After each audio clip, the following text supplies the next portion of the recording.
सर्वप्रथम मैं सभी देवताओं, ऋषि मुनियों और माता हल षष्ठी को श्रद्धा से प्रणाम करती हूँ।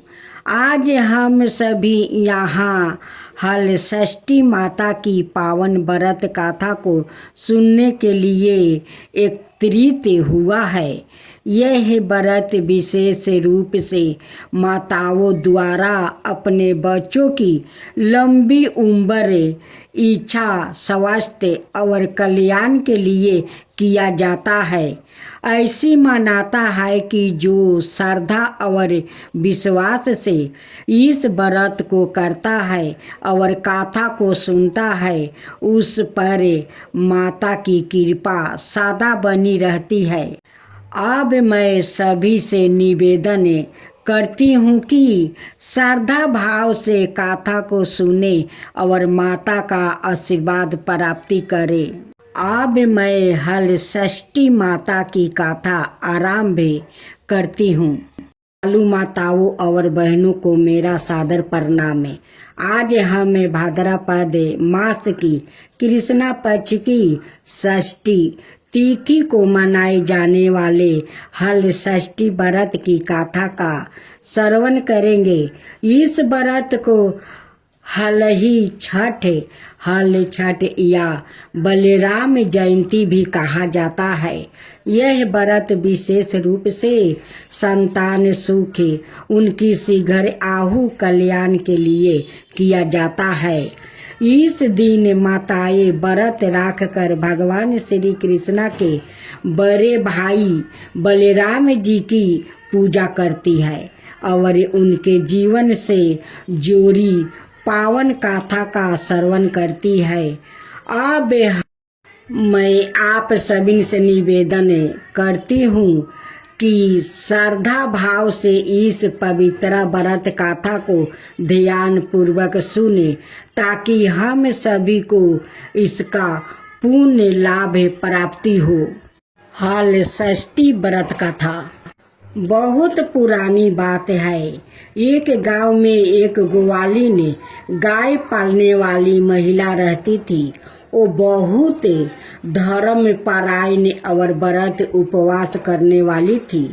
उसके 7 बेटे थे और वो अपने सभी बेटों से बहुत प्यार करती थी। एक बार भाद्रपद मास के कृष्णा पक्ष की षष्ठी तिथि आई। यह दिन हल षष्ठी का था। उस दिन सभी माताएं अपने अपने बच्चों को कल्याण के लिए व्रत रख रही थी और हल का बना हुआ अन्न, हल से जोती जमीन का अन्न नहीं खा रही थी। लेकिन उस ग्वालिन ने चोरी छिपे हल बोए हुए खेत से झूठ बोलकर फल और अनाज लाकर वो खा लिया।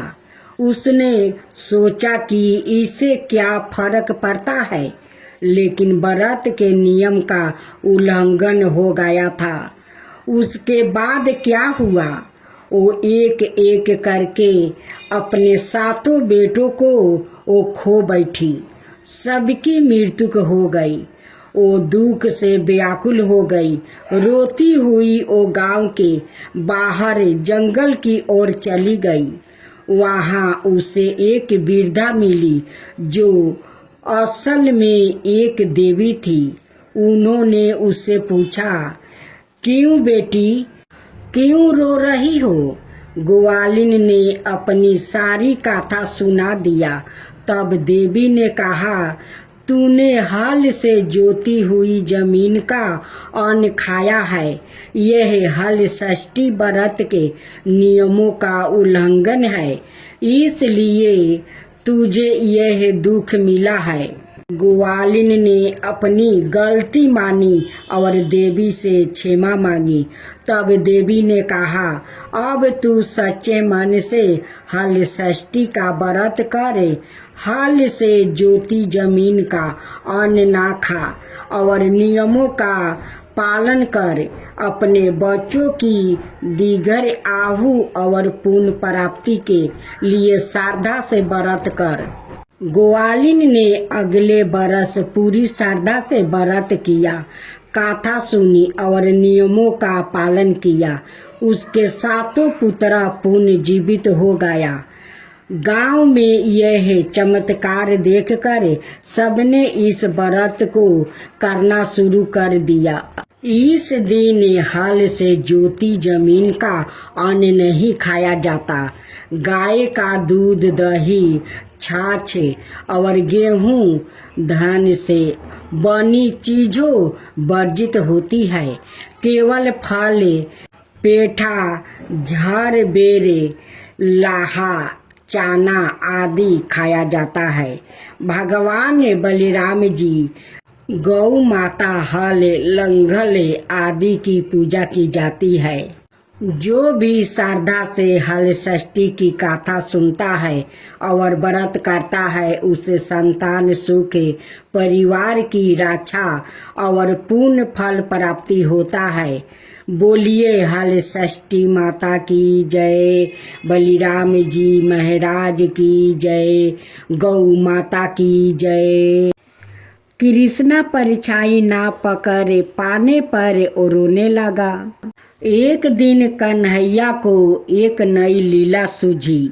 भगवान का काम नृत्य, नई नई लीलाएं करके माता को आनंदित करना था।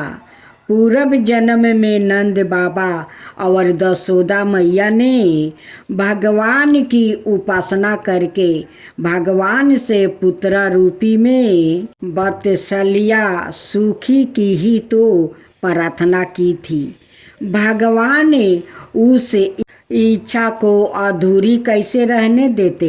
इसलिए वो नृत्य नवीन बाल लीलाओं से माँ को रिझाने का प्रयास करते थे। कान्हा नंद के मणिमय आंगन में घुटनों के बल किलकारी मारते हुए खेल रहे थे। अचानक उनकी दृष्टि अपनी परछाई पर पड़ी, जो परछाई उन्हीं का अनुकरण कर रही थी। जब वो हंसते थे तो परछाई भी हंसती थी, जब वो चलते तो परछाई चलती थी। कन्हैया बहुत खुश हुआ, सोचा चलो एक नया साथी मिल गया है।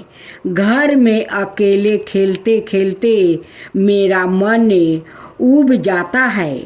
अब यह रोज मेरा मन बहलाया करेगा। कन्हैया अपनी परछाई से बोले, भैया तुम कहाँ रहते हो? चलो हम दोनों मित्र बन जाए। जब मैं माखन खाऊंगा तो तुम्हें भी खिलाऊंगा, जब दूध पीऊंगा तो तुम्हें भी पिलाऊंगा। दाऊ भैया मुझसे बड़े हैं, इसलिए वो मुझसे लड़ जाते हैं। तुम मुझसे लड़ना नहीं, हम लोग खूब प्रेम से रहेंगे। देखो ना, यहाँ किसी भी चीज़ की कोई कमी नहीं है। तुम्हें जितना भी माखन मिश्री चाहिए, मैं तुम्हें मैया से कहकर दिला दूंगा। आओ हम दोनों आपस में गले मिल ले, ताकि आज से मित्रता पक्की हो जाए। इस प्रकार कहते हुए कन्हैया बार बार अपनी छाया को पकड़ने का प्रयास करने लगा। बार बार आगे पीछे जाते, इधर उधर घूमते, किंतु परछाई किसी की पकड़ में आई है कि कन्हैया की पकड़ में आती। जब थक कर हार गया, किसी प्रकार भी ना पकड़ सके तो दुखी हो गया। शाम के दुखी होने पर परछाई भी दुखी दिखाई देने लगी। अपने लाल का मुखरा मलिन देखकर दशोदा मैया नजदीक आ गई।